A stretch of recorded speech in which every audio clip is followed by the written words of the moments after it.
আমার নাম অঞ্জলি। আমি কলকাতার কাছে একটি ছোট্ট শহরে থাকি। আমার বয়স তখন ৩০ বছর। আর আমার একটি মেয়ে ছিল যার বয়স ১০ বছর। আমার স্বামীর নাম রাকেশ। সে অটো চালাতো। আমার স্বামী ছেলে সন্তানের ইচ্ছা ছিল। কিন্তু আমার মেয়ে জন্মের সময় ডাক্তার বলেছিল আমি আর কখনো মা হতে পারবো না। মা মেয়ে জীবন বেঁচেছে এটাই অনেক। আমার স্বামী সবার সামনে বলেছিল এখন এই দুটো আমার কোনো কাজে আসবে না। আমি অল্প বয়সে বিয়ে করেছি যাতে আমার ছেলে আমার সাথে দাঁড়াতে পারে, কারণ আমার নিজের কোনো ভাই নেই। কিন্তু এই মহিলা আমার সব আশা নষ্ট করে দিয়েছে। এখন আমি একে ছেড়ে দিয়ে যত তাড়াতাড়ি সম্ভব আবার বিয়ে করব। কিন্তু ১২ বছর কেটে গেলেও আমার স্বামী আমাকে ছেড়ে যায়নি। এই জন্য না যে সে আমাকে খুব ভালোবাসে, বরং ও জানতো যে এখন কেউ ওকে মেয়েই দেবে না।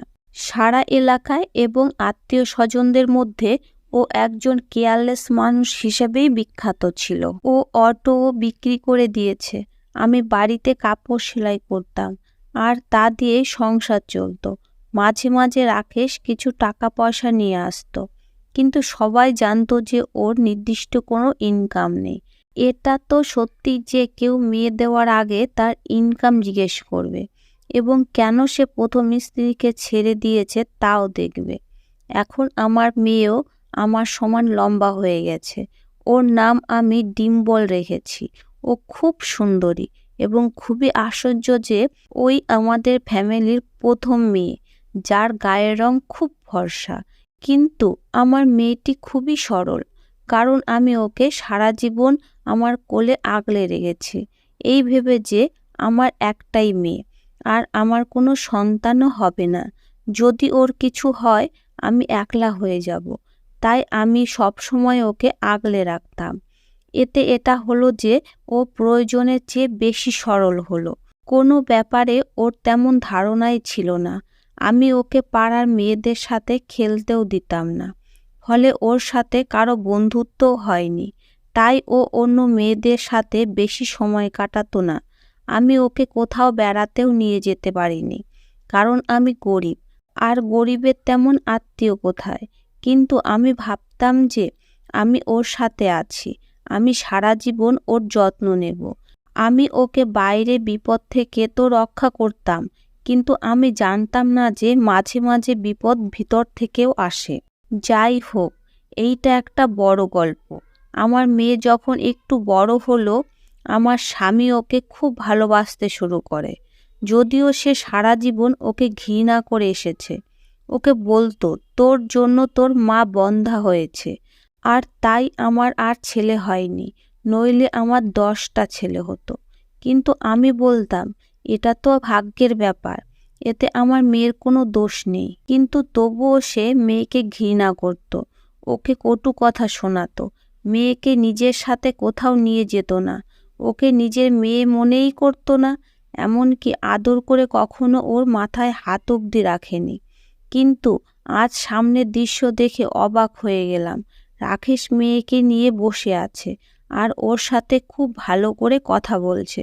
রাকেশ বলছিল আমি ২-১ দিনের জন্য শহরে যাচ্ছি, তোর জন্য কি নিয়ে আসবো বল। মেয়েও অবাক হয়ে তাকালো। ও কিছু একটা বলে উঠে নিজের ঘরে চলে গেল। আমি আমার স্বামীকে বললাম, কি ব্যাপার, আজকাল মেয়েকে এত আদর দেখাচ্ছ? তখন ও বলল, বুড়ো হয়ে যাচ্ছি। এখন আমি বুঝতে পেরেছি যে আমাদের বৃদ্ধ বয়সেই মেয়েই একমাত্র ভরসা। আগে আমি পাগল ছিলাম, শুধু ভাবতাম বংশ বাড়াবো, কিন্তু ভাগ্যে না থাকলে কি করা যাবে। আমি তোমার সাথে নয়, বরং ঈশ্বরের সাথে জোর খাটাচ্ছিলাম। কিন্তু ঈশ্বরের সাথে জোর খাটানো উচিত না। ও আমার নিজের মেয়ে, এখন থেকে আমি ওর খুব ভালোবাসবো। কথাটা শুনে আমার চোখে জল এসে পড়ে। যাক, এই মানুষটা অন্তত বুঝতে পেরেছে। আমি ওকে বললাম মেয়ে এখন বড় হচ্ছে, ২-৩ বছরের মধ্যে ওর বিয়ে দিতে হবে। তারপর মেয়ে আমাদের ছেড়ে শ্বশুরবাড়ি চলে যাবে। কিন্তু তুমি কতগুলো বছর নষ্ট করেছো। যখন ছোট ছিল তখন কত মিষ্টি ছিল আমাদের মেয়ে। ও কিভাবে তোমার পিছু পিছু ছুটতো, তোমাকে পাপা পাপা বলে ডাকতো, আর তুমি কখনো ওকে কোলেও নেওনি। এই কথা শুনে আমার স্বামীর চোখে জল এসে পড়ে এবং বলে, আমি সত্যি অনেক সময় নষ্ট করেছি, কিন্তু এখনো খুব বেশি দেরি হয়নি। মেয়ে যখন খুব ছোট ছিল, আমি ওকে ওর বাবার কাছে ছেড়ে যেতাম না, এই ভেবে যে রাকেশ হয়তো একদিন রাগ করে মেয়েকে মেরেই ফেলবে।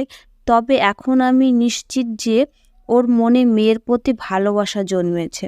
সর্বোপরি রাকেশ ওর সৎ বাবা না, নিজের বাবা হয়েছে। দিনগুলো এভাবেই কাটছিল, আর বাবা মেয়ে দুজনে খুব কাছাকাছি এসে গেল। এতদিন যে মুহূর্তগুলো তারা একে অপরের সাথে কাটায়নি, সেগুলো এখন কাটাতে লাগলো। আমার স্বামী মেয়েকে তার সাথে বাজারে নিয়ে যায়, ওর জন্য গিফটও নিয়ে আসে এবং প্রতিদিনই কিছু না কিছু খাবার নিয়ে আসতো। আমি একটা কোম্পানিতে চাকরি পেয়েছি, সেখানে গিয়ে কাপড় সেলাই করতাম, তাতে সংসার খরচ চালিয়ে অনেক টাকা বাঁচত। আমি যখন বাড়িতে সেলাইয়ের কাজ করতাম, তখন বাড়ির দিকে নজর দিতে পারতাম, কিন্তু সেখানে গিয়ে কাজেই ব্যস্ত থাকতাম।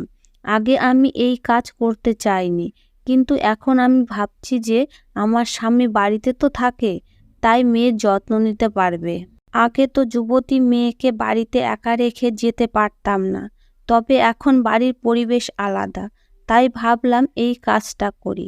কাজটা করে প্রতিদিন সকালে যেতাম, আর সন্ধ্যায় ফিরে আসলে মেয়ে খুশি হয়ে আমাকে বলতো, আজকে বাবা এই জিনিসটা নিয়ে এসেছে, আজকে ওই জিনিস নিয়ে এসেছে, আজ আমার জন্য জামা এনেছে। আর আমরা ঘুরতে গিয়েছিলাম, আমি রসমালাই আর আইসক্রিমও খেয়েছি। কিন্তু কিছুদিন ধরে মেয়ে আমাকে এই সব কথা বলছিল না। কিছু কি হয়েছে? তাই আমি মেয়েকে জিজ্ঞেস করলাম, আজকাল কি বাবার সাথে বাইরে ঘুরতে যাস না? মেয়ে বলল, যাই তো। তাহলে সারাদিন কি কি করলি আমাকে বলিস না কেন? আমি সারাদিন কাজে ব্যস্ত থাকি, তোদের দুজনেরই তো মজা, বল না। আমি শুনে অন্তত মজা নেই।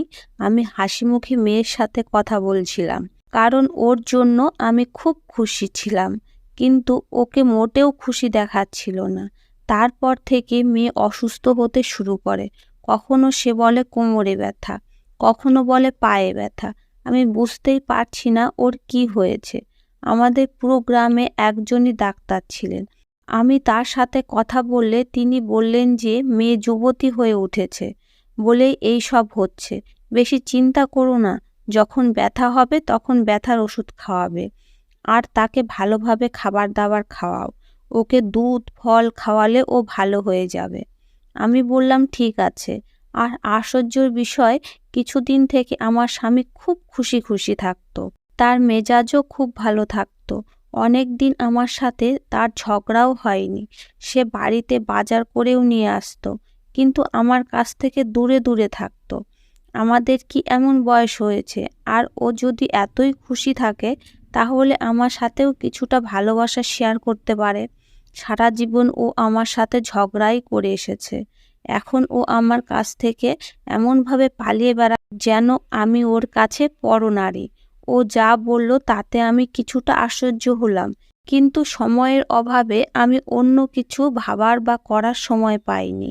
একদিন আমি আমার স্বামীকে বললাম যে আমাদের মেয়ের জন্য একটা ভালো ছেলে দেখো। ও বলল, এখনই? তখন আমি বললাম, ভালো ছেলে খুঁজতেও তো 1-2 বছর লাগবে, আর বিয়েটাও যৌবনে হওয়া উচিত। আমরা তো ওকে দিয়ে চাকরি করাবো না, তাই তাড়াতাড়ি ওর বিয়ে দিয়ে দেওয়াই ভালো। আমার স্বামী বলল, না, এক্ষুনি না, ও অনেক ছোট, ওর বয়স 20 বছর না হওয়া পর্যন্ত আমি ওর বিয়ে দেব না। আমি বললাম, 20 বছর খুব বেশি হয়ে যাচ্ছে, 18 বছর ঠিক আছে। ও বলল, না, মেয়ের জ্ঞান বুদ্ধি না হওয়া পর্যন্ত বিয়ে দেওয়া উচিত না, জ্ঞান বুদ্ধি হওয়ার আগে বিয়ে দেওয়া অপরাধ। তখন আমি বললাম, আমার বেলাও যদি কেউ এরকম ভাবতো। তুমি তো আমার 16 বছর বয়স থেকে আমার উপর নির্যাতন করছো। ও বলল, আমরা তো অজ্ঞ অশিক্ষিত মানুষ ছিলাম, আমাদের এ সম্পর্কে তেমন তো কোনো ধারণা ছিল না, পরামর্শ দেওয়ার মতো কেউ ছিল না। আমাদের বাবা মাও আমাদের মতোই ছিলেন, কিন্তু এখন আমাদের যুগ এসেছে, এখন আমরা এরকম সিদ্ধান্ত নেব কেন? আর আমাদের একটা মাত্রই মেয়ে। আমার স্বামী সুন্দরভাবে এই কথাগুলি বলছিল।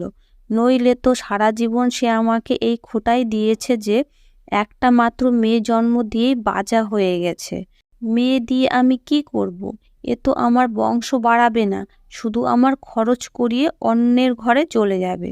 আমার স্বামী আমাকে অনেক কষ্ট দিয়েছিল, তবুও আমি ওকে ক্ষমা করে দিয়েছি, কারণ আমি ভেবেছিলাম যে ও আমার মেয়ের বাবা। কিন্তু আমি জানতাম না যে ও একদিন এমন কিছু করবে যা আমি কখনো ক্ষমা করতে পারবো না। একদিন সকাল থেকেই মেয়ের শরীর ভালো মনে হচ্ছিল না। তারপর এমন হলো যে দুপুর হতে না হতে ও অজ্ঞান হয়ে গেল। আমি ওকে ডাক্তারের কাছে নিয়ে গেলে ডাক্তার আমাকে এমন একটি কথা বলল যা শুনে আমি হতভম্ব হয়ে গেলাম। আমি বললাম, আমার মেয়ে মোটেও এরকম না। তখন ডাক্তার বললেন, আপনার মেয়ের সাথে তাই হয়েছে যা ওর সাথে হওয়া উচিত ছিল না। আমি আমার মেয়েকে বাড়িতে নিয়ে এসে ওর গালে থাপ্পড় মেরে ওকে জিজ্ঞাসা করলাম, তোর কারো সাথে কি কোনো সম্পর্ক আছে? তাই না বল? ও আমার পায়ে পড়ে কাঁদতে কাঁদতে বলতে লাগলো, না মা, আমি এমন কিছুই করিনি। তারপর আমাকে এমন একটা কথা বলল যার মনে হলো আমার মাথায় আকাশ ভেঙে পড়েছে। আমার পায়ের নিচ থেকে মাটি সরে যাচ্ছে। পৃথিবীর সব পাথর আমার গায়ে এসে লাগছে। আমার চোখ জলে ভরে গেল। আমি নিজেকে ঘরে আটকে রাখলাম। 2 ঘন্টা পর আমি বাইরে এসে মেয়েকে জিজ্ঞাসা করলাম, তুই মিথ্যা বলছিস না তো মা? ও বলল, আমি সত্যি বলছি মা, আমাকে বিশ্বাস করো। রাতে আমার স্বামী এসে এমন দৃশ্য দেখল যে সে তাকিয়ে রইল আমার দিকে। আমি আমার মেয়ে নিয়ে আমার ঘরে শুয়ে আছি। আমার স্বামী জিজ্ঞেস করলো, কেন মেয়েকে এখানে ঘুমাতে নিয়েছো? ও তো নিজের ঘরে ঘুমাতে পারে। আমি বললাম, এখন থেকে ও এখানেই ঘুমাবে। রাকেশ বলল, তাহলে আমি কোথায় ঘুমাবো? আমি ওকে বললাম, তোমার যেখানে ইচ্ছা সেখানে ঘুমাতে পারো। রাকেশ বলল, কি হয়েছে তোমার? আমি বললাম, ভাব দেখানোর কিছুই নেই, আমি মেয়েকে নিয়েই ঘুমাবো। তখন আমার চোখ দিয়ে জল বের হচ্ছিল। আমি পরের দিন থেকে কাজে যাওয়া বন্ধ করে দিই। আবার বাড়িতেই কাপড় সেলাই শুরু করি। আমার স্বামী কাজে যাচ্ছি না কেন জিজ্ঞেস করলে আমি তাকে বললাম, কাজ ছেড়ে দিয়েছি। আমার এই কথা শুনে ও অবাক হয়ে জিজ্ঞেস করলো, এত ভালো কাজ ছেড়ে দিলে কেন? আমি বললাম, হ্যাঁ, ছেড়ে দিয়েছি। আর তোমার কি? ভালো হোক বা মন্দ, আমার ইচ্ছা করছে না, আমি আর করব না। আর তুমি নিজেকে শুধরাও। যা তুমি করেছো সেটা ভালো জিনিস না। নিজেকে পাল্টাও। এই কথা শুনে আমার স্বামী অবাক হয়ে বলল, কি জানি এই পাগলি কি বলছে। এতটাও ছোট বাচ্চা না যে ও আমার কথা বুঝতে পারেনি। আমি এটাই বুঝাতে চেয়েছিলাম যে ও যেন নিজেকে শুধরে নেয়। কিন্তু ও ওই কথা নিয়ে আমার সাথে ঝগড়া শুরু করে দিল যে মেয়েকে ওই ঘর থেকে বের করো। আমি আমার স্বামীকে বললাম, তোমাকে আমার দরকার নেই, আর তোমারও আমাকে ছাড়াই চলে। তাহলে এখানে কি? তিনি বললেন, তুমি আমার বউ, তোমাকে আমার প্রয়োজন। আমি বললাম, তোমাকে আমার দরকার নেই, আমার মেয়ে আমার সাথেই ঘুমাবে। তোমার যদি কোনো অসুবিধা থাকে তাহলে তুমি মেয়েকে নিয়ে মেয়ের ঘরে যাও। কিন্তু ওই ঘরের ভিতরে কোনো দরজা না থাকায় সেখানে যেতে মন চাইছিল না। আমরা এত গরিব ছিলাম যে একটা দরজাও লাগাতে পারিনি। এভাবে দিন কাটতে লাগলো, আর আমার মেয়ের শরীর ভালো হতে লাগলো। আমি বাড়িতেও কাজ করতে পারছি না, তাই আমার খুব লোকসান হচ্ছিল। আমাদের বাড়ির অবস্থা আবার খারাপ হতে শুরু করে। আমার স্বামী আবার বাড়ির বাজার আনা বন্ধ করে দেয়। এখন আমি মেয়েকে তার সাথে কোথাও যেতে দিতাম না। একদিন খাবার রান্না করে রেখে ঘরে আরামে শুয়েছিলাম। মেয়ে আমাকে ডেকে বলল, মা, আমার খিদে পেয়েছে, খেতে দাও। আমার স্বামীও বাইরে বসেছিল। আমরা একসাথেই খাবার খেলাম। তারপর আমার জ্ঞানই থাকলো না আমি কোথায়। মাঝরাতে ঘুম ভাঙলে চোখ খুলে দেখি আমার মেয়ে আমার সাথে নেই। আমি সাথে সাথে উঠে এই ভেবে বাথরুমের দিকে গেলাম যে হয়তো বাথরুমে গেছে, কিন্তু সেখানেও ওকে পেলাম না। তারপর এমন দৃশ্য দেখলাম যে আমি আকাশ থেকে নিচে পড়লাম। আমার মেয়ে ওর ঘরে ঘুমাচ্ছে, আর আমার স্বামী খাটের উপরে বসে। আমি কয়েক মুহূর্ত তার দিকে তাকিয়ে রইলাম। রাকেশ জিজ্ঞেস করলো, কেন তুমি পাগলের মতো আমার দিকে তাকিয়ে আছো? যাও ঘরে গিয়ে ঘুমাও। রাকেশের মনে হয় খাবারে ঘুমের ওষুধ মিশিয়ে দিয়েছিল, না হলে এমন ঘুম আমি কখনো ঘুমাতাম না। আমার মেয়ে কখন গেছে আমি জানি না। সকালে আমার মেয়ের জ্বর এবং জ্ঞানও ফিরছিল না। আমি খুব টেনশনে পড়ে পাশের বাড়ি মাসিমাকে ওর কাছে বসিয়ে আমি মনে মনে সিদ্ধান্ত নিলাম। এরপর হার্ডওয়্যার্সের দোকানে গিয়ে সেখান থেকে একটা বড় কোদাল কিনলাম। রাতে সারা পাড়ায় বিদ্যুৎ ছিল না, কিন্তু শীতকাল, তাই বাড়ির সবাই আরামে ঘুমাচ্ছিল। চারিদিক নিস্তব্ধ নীরব, আর আমি আমার কাজে ব্যস্ত। কিন্তু সকালে হঠাৎ দরজা ধাক্কানোর আওয়াজ এলো। দরজা ধাক্কা দেওয়ার ধরন দেখে মনে হচ্ছে কোনো পুলিশ না হলে কোনো ডাকাতের দল হবে। তারা দরজা খুব জোরে জোরে ধাক্কাচ্ছিল। আমি ভয়ে দরজা না খোলার সিদ্ধান্ত নিলাম। আমার মেয়েও জেগে উঠল এবং ও আমাকে জিজ্ঞেস করলো, কি হয়েছে মা? তুমি কি করেছো? উঠোনটা খোঁড়া কেন? আর বাবা কোথায়? আমি বললাম, তাকে বাবা বলার দরকার নেই। মেয়ে আমাকে দেখে চিৎকার করে উঠল। ও জিজ্ঞেস করলো, মা তোমার কাপড়ে এগুলো কি? আমি বললাম, আরে পাগল, বাথরুমে পড়ে গিয়েছিলাম, সেজন্য অনেক জায়গায় কেটে গেছে, তাই এই সব আমার কাপড়ে লেগেছে। চিন্তা করিস না, আমি তোর মা, আমি সব ঠিক করে দিয়েছি। কিন্তু বাইরে বারবার দরজা ধাক্কানো আওয়াজ আসছিল। মেয়ে জিজ্ঞেস করলো, মা দরজায় কারা? আর ওরা কেন আমাদের ঘরে দরজা ভাঙছে? আমি ওকে বললাম, তুই নিজের জিনিসপত্র প্যাক করে পিছনের দরজা দিয়ে সোজা মিনু মাসির বাড়িতে যা, আর আমি তোকে নিতে না আসা পর্যন্ত ওখানেই থাকবি। আমি খুব নার্ভাস ছিলাম, তাই ও সামান্য কিছু জিনিস প্যাক করে সোজা ওকে মিনু মাসির বাড়িতে পাঠিয়ে দিলাম। মিনু আমার খুব ভালো বন্ধু। আমার সমস্ত টাকা পয়সা জিনিসপত্র আমার বন্ধুকে দিয়ে রেখেছিলাম। আমি ওকে বলে রেখেছিলাম, আমার মেয়ে যতদিন তোর কাছে থাকবে ওকে যত্ন করে রাখিস, আর দরকার হলে ওকে কয়েকদিনের জন্য অন্য কোথাও পাঠিয়ে দিস। আর তুই সব সময় বলতিস ওকে তোর ছেলের জন্য খুব পছন্দ, তাই ওকে তোর ছেলের বউ করে নিস, ওকে সব সময় তোর কাছে রাখিস। আমি কি করেছি আমার বন্ধু সব জানতো। সত্যিকারে বন্ধু হওয়ার কারণে সে আমাকে প্রতিশ্রুতি দিয়েছিল যে সে আমার মেয়েকে যত্ন করে রাখবে, নিজের সন্তানের চেয়েও বেশি ভালো যত্ন নেবে। এখন আমার মেয়ে সুরক্ষিত, আমার আর হারানোর কিছু নেই। আমি বাড়িতে সম্পূর্ণ একা। লোকজন বারবার বলছে, দিদি দরজা খোলো, না হলে আমরা দরজা ভেঙে ফেলবো। আমি দরজা না খোলায় তারা দরজা ভাঙার প্রস্তুতি নিল। আমি ভয়ে ভয়ে ছিলাম, কিন্তু সবচেয়ে বেশি ভয় যেটা ছিল তা আগেই হয়ে গেছে।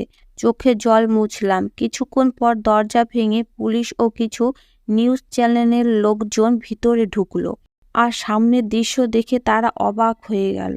তারা উঠোন খোঁড়া এবং মাটি ভিজা দেখতে পেয়ে পুরো ব্যাপারটি বুঝতে পেরে যায়।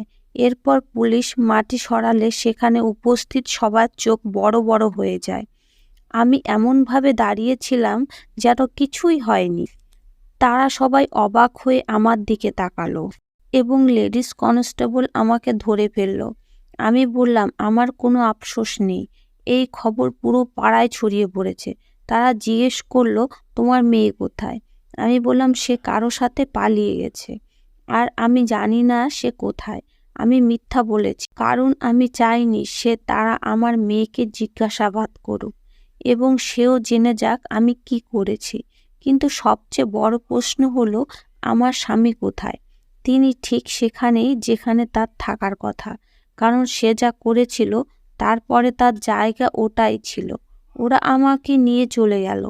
প্রত্যেকটা মানুষ আমার দিকে এমনভাবে তাকাচ্ছিল যেন আমি এলিয়ান, যেন আমি এমন কিছু করেছি যেটা কেউ আশাও করতে পারে না। আর আমি সেরকমই কাজ করেছি, কিন্তু আমাকে সেই জায়গায় পৌঁছেছিল আমার স্বামী। কেউ আমার ধারের কাছে আসছিল না। তারা আমাকে ভয় পাচ্ছিল, যেন আমি মানুষ না, ডাইনি, কারণ আমি সেই রকমই কাজ করেছিলাম। তারা দোকানের মালিককে জিজ্ঞাসাবাদ করলে তিনি বললেন যে ইনি আমাকে বলেছিলেন যে তার একটি বড় কোদাল দরকার, বাড়িতে কিছু কাজ চলছে। আমি কিভাবে জানবো এই মহিলা এই কাজ করবে? এলাকার লোকজনও বলছিল যে ইনি খুব ভালো মহিলা ছিল, এলাকার সবার কাপড় সেলাই করত। ইনি তো এরকম ছিল না, কারো সাথে কখনো কোনো ঝগড়াঝাটিও করেনি। কি জানি হঠাৎ এর কি হয়েছিল। আমরা নিজেরাই অবাক এবং আমরা জানি না এর মেয়ে কোথায়। আমার বন্ধু বলল যে আমি এর বন্ধু, কিন্তু আমিও জানি না কিভাবে এসব হলো। ও আমার মেয়েকে কোথায় পাঠিয়ে দিয়েছে, আর এটা ছিল আমার উপর ওর একটা বড় উপকার। এরপর একটা মিডিয়ার মেয়ে আমাকে খুব ভালোভাবে জিজ্ঞেস করলো, তুমি কেন এমন করলে? নিজের স্বামীকে মেরে এই গর্তে পুঁতে কি পেলে? আমি বললাম, কেন কোনো মেয়ে এমন করে? আপনি শিক্ষিত, আপনি ভাবুন কেন একজন এই পর্যায়ে পৌঁছায়। এই মানুষটা এটারই যোগ্য, আর আমি শপথ করেছিলাম যে আমি এর এই অবস্থাই করব, কারণ এ নিজের মেয়ের সাথেই খারাপ কাজ করছিল। এ আমার মেয়ের সাথে নোংরা কাজ করত। আমার মনে হচ্ছিল এ মেয়ের প্রতি ভালোবাসা জেগে উঠেছে, কিন্তু এর ভালোবাসা জাগেনি, জেগেছিল এর পশুত্ব। তাই ওকে মেরে আমি ঠিক করেছি। এই ব্যাপারটি যখন প্রকাশ্যে এলো, তখন লোকেরাও বলতে শুরু করলো যে আমি ঠিক কাজই করেছি। এই সমাজেও বোঝা উচিত কাকে সমর্থন করা দরকার। কিন্তু এখন সবাই আমার সাথে ছিল। তারা বলে যে তুমি খুব ভালো কাজ করেছো। এটা সবার জন্য একটা শিক্ষা, এবং এখন সবাই ভাবছে যে সে কী রকম বাবা ছিল, সৎ না নিজের বাবা। তারপর কিভাবে এই কাজটি করতে পারল? আমার বিচার হলো। তারপর সাজা ভোগ করে কয়েক বছর পর আমি মুক্তি পাই। আমি যখন ফিরে আসি, তখন আমার মেয়ে তার বিবাহিত জীবনে খুব খুশি, এবং তার একটি সুন্দর ছেলেও হয়েছে। আমি মেয়েকে বললাম ছেলেকে খুব ভালো করে যত্ন নিতে। মেয়ে আমাকে জড়িয়ে ধরে অঝরে কাঁদতে লাগলো, কারণ ও সংবাদপত্রের মাধ্যমে সব কিছু জানতে পেরেছিল। ধন্যবাদ বন্ধুরা।